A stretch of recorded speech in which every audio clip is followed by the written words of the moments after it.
At the time, it was 1967, and Peanuts was, of course, a huge success on the market. It was around the time of the Apollo missions, and they actually named one of the modules Snoopy. The first characters I ever made were out of plywood, and I inherited from an old fella an old scroll saw or saber saw, and I drew them out, cut them out, and painted them.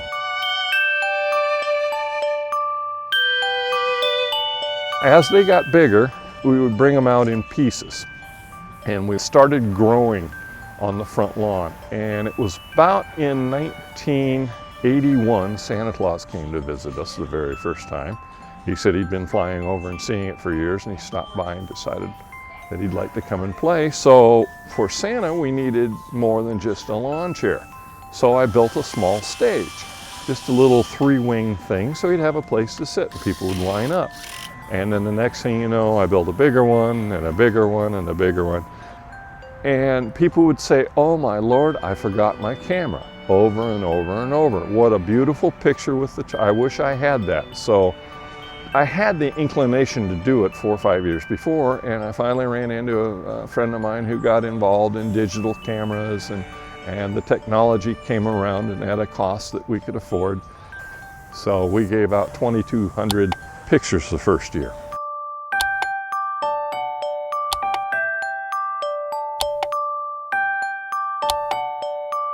When I first started out, I never thought it would last this long.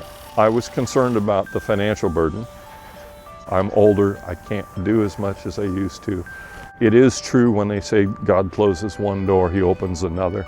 And he closed the door over on the Santa Ana Avenue place. I was absolutely devastated thinking about how many people I let down, and then the city reached out to us, and now we're over here, and now we have community booths. We have a stage for performance. We have the city providing the photographs. We have a train ride that's free for the kids. When the lights go on now, this becomes Main Street. We hear all the time that people say, "Oh, my parents used to bring me here, and now I'm bringing my child." In fact, we are now hearing, "I'm bringing my grandchild." We used to have a saying that all of the hard work, all of the money, all of the expense is all paid for, and we're all dead tired. You throw the lights on, and the first little child that giggles and laughs, snorts and puffs, the debt's paid for the year, and you live for that moment. That's all I can tell you. There is something special from the Lord above on top of us when the lights go on.